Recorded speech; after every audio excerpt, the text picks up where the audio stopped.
You'll hear a number of different recordings and you'll have to answer the questions on what you hear. There will be time for you to read the instructions and questions, and you'll have a chance to check your work. All the recordings will be played once only. The test is in 4 sections.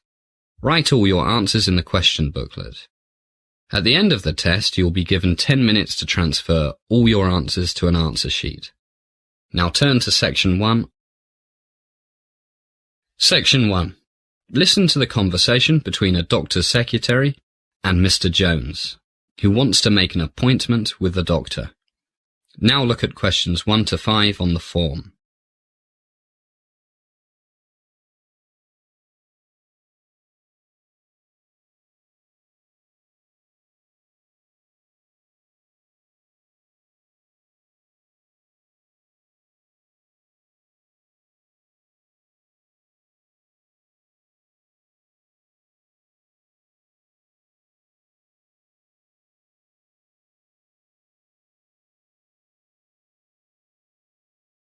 Now we shall begin.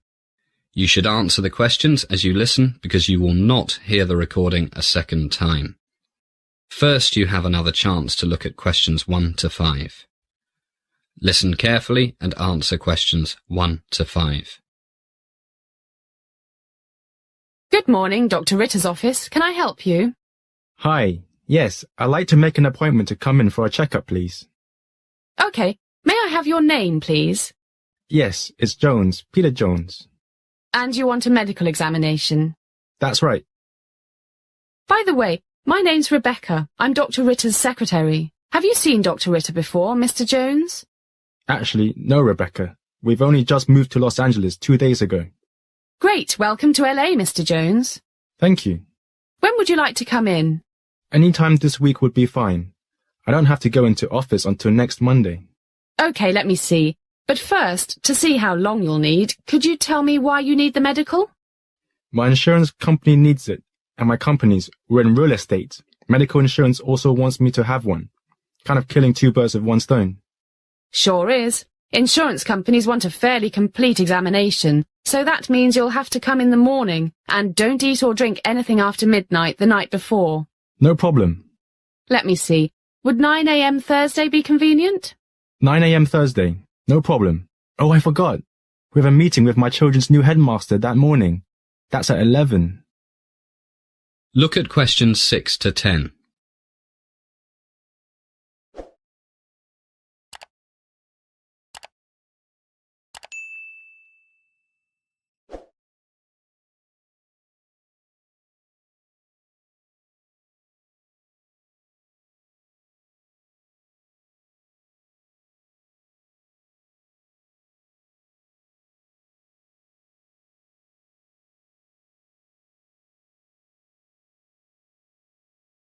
Now listen to more of the conversation between the secretary and Mr. Jones. Then answer questions 6 to 10. What school is that? Beverly Hills High School. Oh, that's no problem. The whole examination will take about an hour, maybe a bit more, and the school is only 2 blocks from here, a 3-minute walk, so you'll have plenty of time. That's good. So 9 a.m. Thursday. You got it. Now, to save time when you get here, I'll ask you a few questions. Fire away. First, what is your personal medical insurance company, Mr. Jones? Blue Cross. Blue Cross. And how old are you? 46 today. Happy birthday! Having a big party? Not really. We don't know anybody here yet, except for 2 neighbors. I think my family planned to take me out to dinner. A secret surprise, hey? Okay, back to Blue Cross. I'm just checking what they need. Let's see. Blood pressure, standard blood and urine tests, cholesterol levels, ECG, checking for diabetes, heart disease, the usual things. Do you have a medical condition at the moment, Mr. Jones? None at all. Touch wood. Fit as a fiddle. That's great. I'm sure you'll stay that way. And do you know the name of your company's health plan? Yes, I've got it here somewhere. Here it is. The Kaiser Health Insurance Company. Kaiser, yes. They need the same information as Blue Cross, so, as you said, killing 2 birds with 1 stone. That's right. And can I have your telephone number, Mr. Jones? Sure. My cell phone is 13805 56721. 13805 56721. Right, and my home number is area code 805-523-0296. 805-523-0296. And do you have email? Yes, the address is pjones12@hotspot.com. pjones12@hotspot.com. That's it. Well, that's all I need for now. See you Thursday, Mr. Jones. Sure thing, Rebecca. See you then. Bye. Bye. That is the end of section 1. You now have some time to check your answers.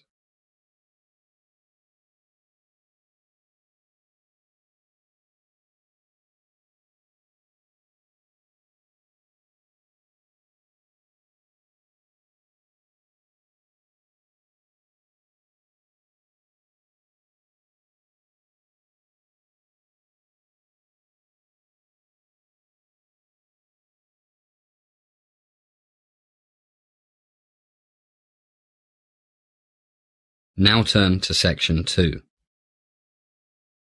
Section 2. You are going to hear an introduction to a group tour to Australia by a travel company manager. First look at questions 11 to 15.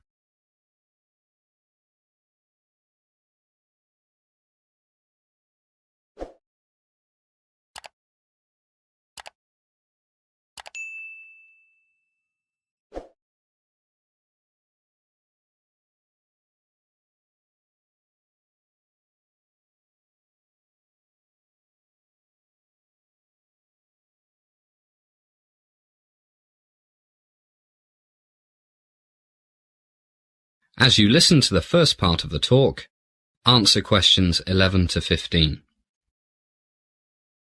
Good morning, everybody, and welcome to Morning Sun Travel. I'm Rick Smith, and I manage our group tours to Australia, New Zealand, and the South Sea Islands. It's good to see so many of you here.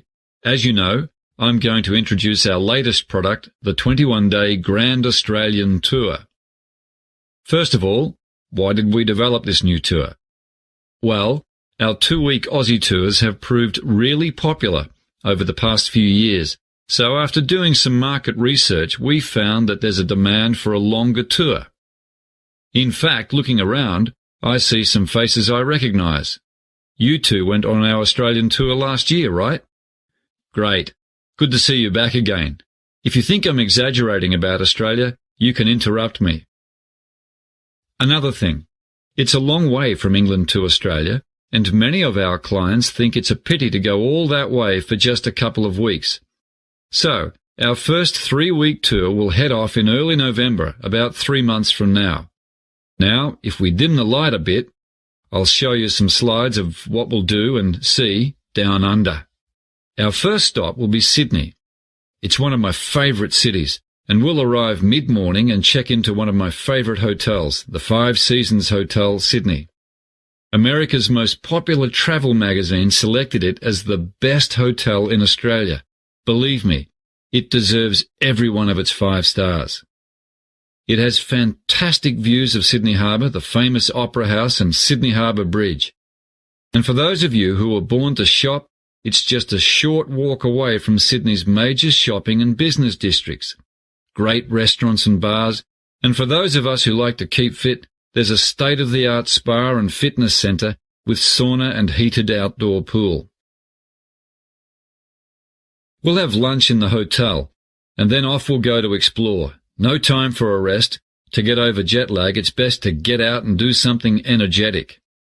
Our first afternoon, we'll stroll around the harbour and visit the Sydney Opera House. Then we'll have a relaxed evening, dining at Luigi's Place, one of the city's best Italian restaurants. Day 2. Lots of fresh air. We'll have a day trip to the Blue Mountains. Just look at these slides. Wonderful views, complete with a walk through temperate rainforests. And these pictures are Featherdale Wildlife Park, the best wildlife park in Sydney, where you can feed kangaroos, have your photo taken with koala bears, and see over 2,000 different other types of Australian animals, including crocodiles, Tasmanian devils, wombats. Look at this picture of a wombat. Looks like a bear with short legs. And penguins, dingoes and snakes. Lots of snakes. Some of Australia's snakes are the most poisonous in the world.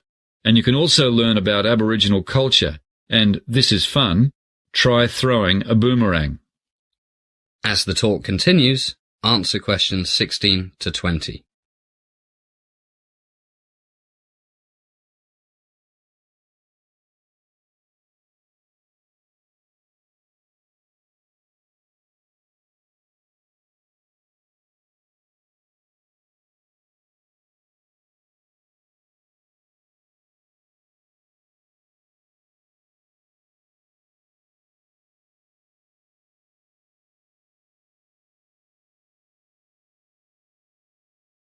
And look at these slides.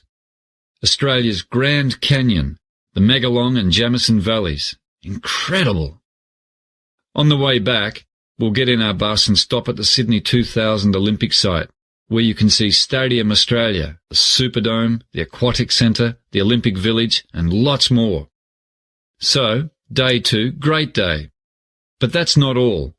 After that, we'll take a cruise down the Parramatta River, under the Sydney Harbour Bridge, and into Sydney Harbour. Any questions so far? Okay, let's see what we'll be doing on day 3. Anyone flown in a seaplane? Just a few of you. Well, a visit to Sydney would not be complete without viewing the world-famous Bondi Beach from 500 feet in the air, and this is a picture of Bondi Beach. We take off from Rose Bay, which is not far from our hotel. This should be a slide of Rose Bay. Yes, it is. You can see the seaplane taking off. Then we fly down the coast to Bondi Beach. Look at that surf. Returning back up the coast, we fly over Manly and Longreef before returning to the harbour, climbing to a height of 1,000 feet for a vista of Sydney Harbour, which will take your breath away. Look at this slide. And this one. Wow! And then back to Rose Bay. Then it'll be time for lunch in Chinatown. That's a great thing about Australia. It's a country of immigrants. So in the cities you can get just about any food you like. Greek, Chinese, Mexican, you name it. And perhaps you'd like to try kangaroo meat. Very low fat. And after a big lunch, we'll go to walk it off in Luna Park.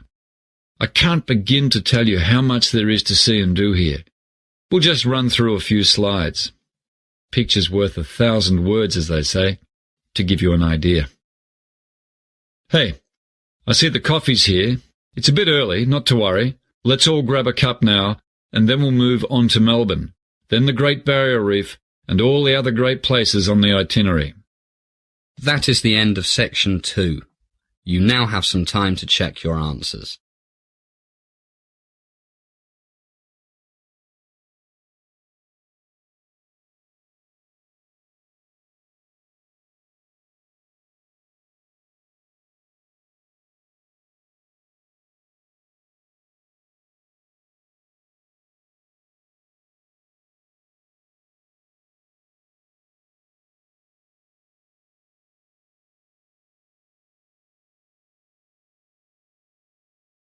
Now turn to section 3.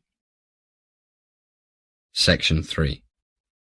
Listen to the conversation between Bill and Anne, 2 students who are discussing the talks they have to present to their social psychology class.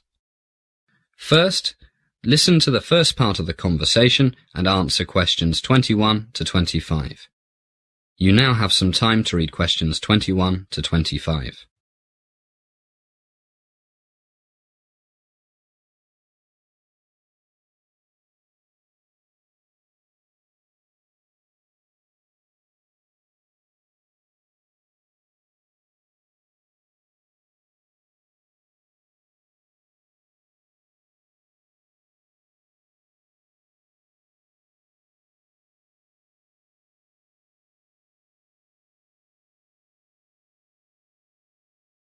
Hi, Anne. How's it going? I'm going mad. I haven't even started preparing my talk for tomorrow's political science class. Me neither. I've been so busy looking after my mum. She's still ill. Yeah. The doctor says I should get someone to do all her cooking and cleaning for another week or so, but we can't afford to employ someone to help her. The neighbours are all too busy. It's not that I'm too busy with my other classes. That's really tough. I've got no excuses for not being prepared. Too much time playing computer games. How many times have I told you? I know, but at least I've got a topic. Which is? Well, it's about an experiment in Los Angeles, I think, that I read about in social studies at high school. It's about how wearing a uniform can change people's personalities. This professor got a lot of his students to agree to take part in an experiment during the summer vacation, but he wouldn't tell them anything about it. As the conversation continues, answer questions 26 to 30. You now have some time to read questions 26 to 30.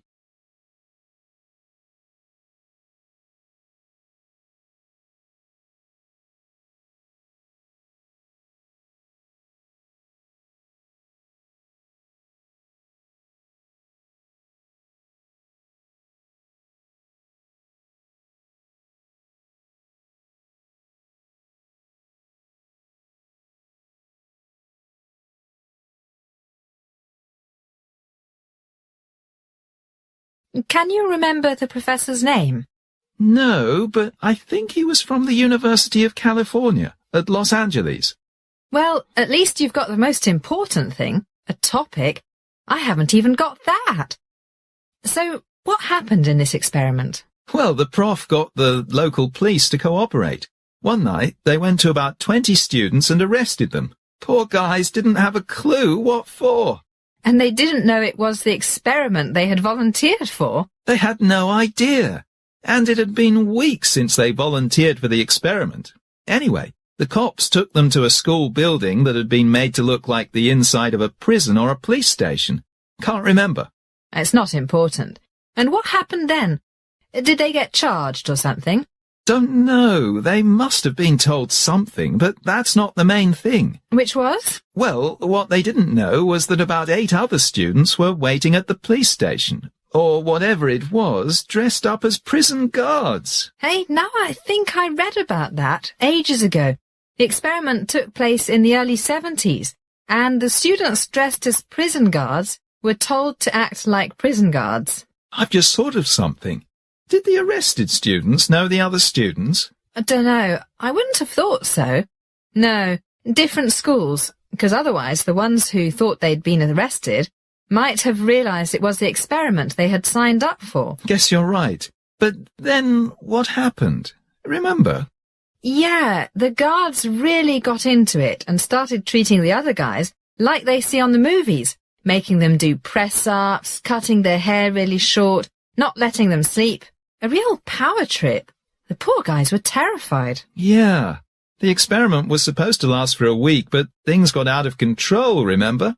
The guys who thought they were prisoners, not guards, started having nervous breakdowns. Hey, look at the time. I gotta go. At least you've got something to talk about. How role-playing can get real, especially when we put uniforms on. Yeah, and the students were normal, nice guys. Who didn't waste time with computer games. That is the end of section 3.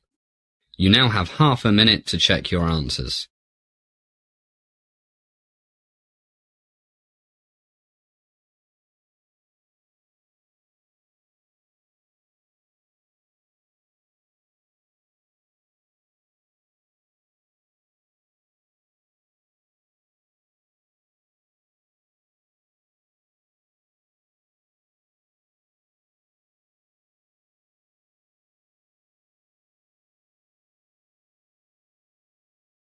Now turn to section 4.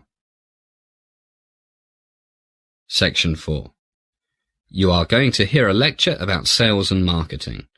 You now have some time to read questions 31 to 40.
Good evening, and welcome to the second class of our Sales and Marketing course.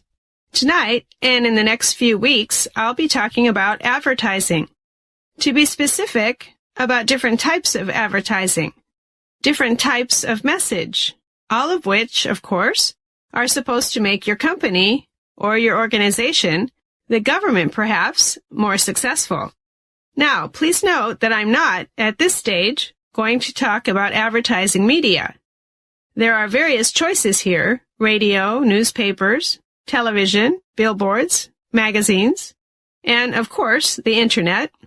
It's almost impossible to go into Google or Yahoo or whatever and not find adverts on almost every page. But we'll talk about the various choices of media later.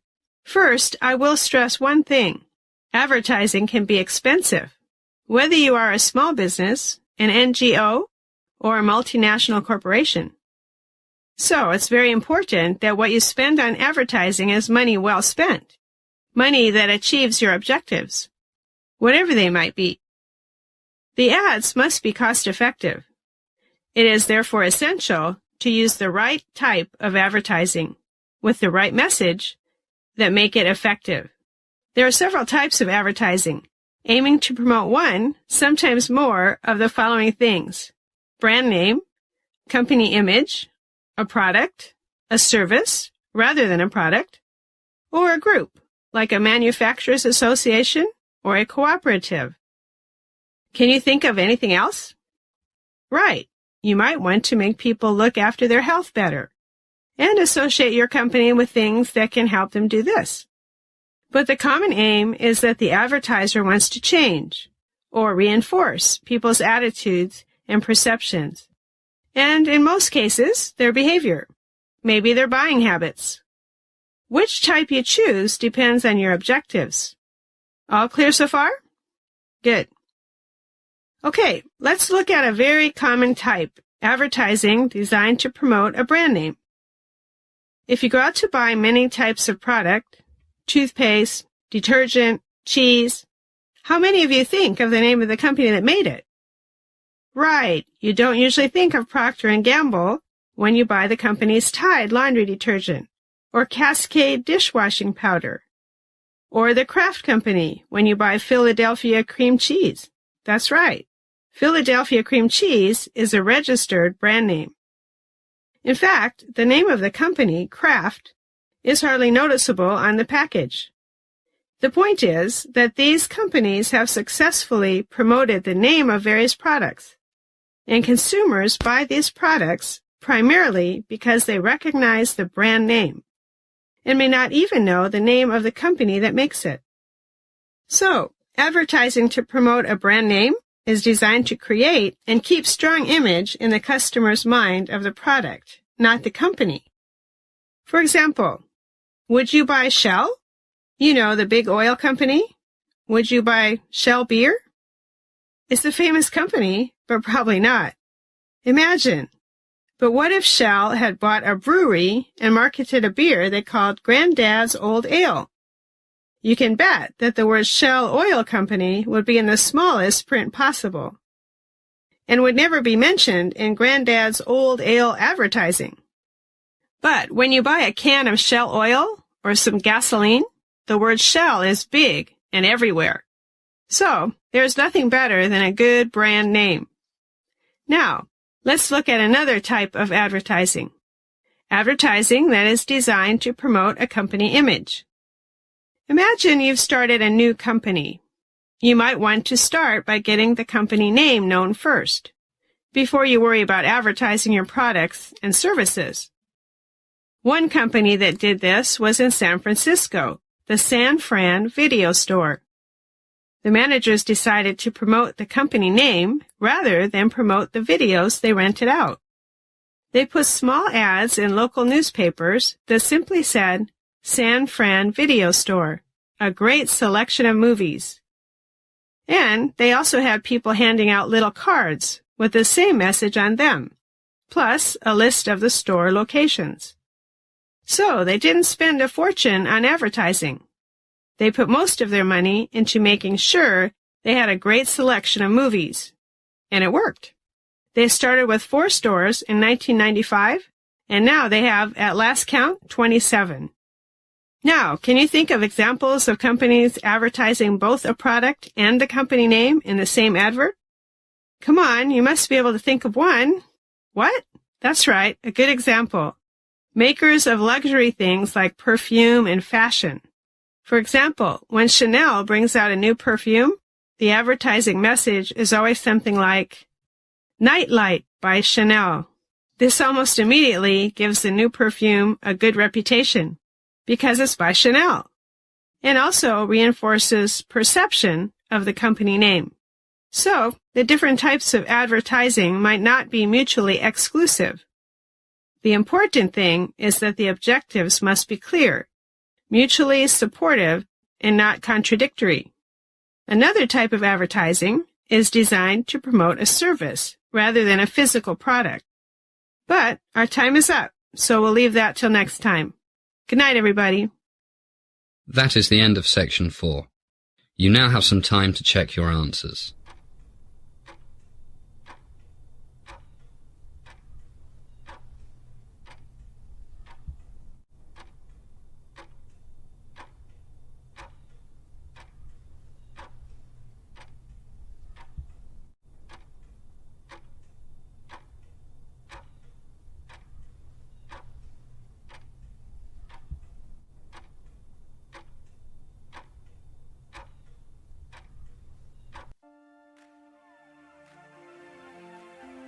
That is the end of the listening test. In the IELTS test, you would now have 10 minutes to transfer your answers to the answer sheet.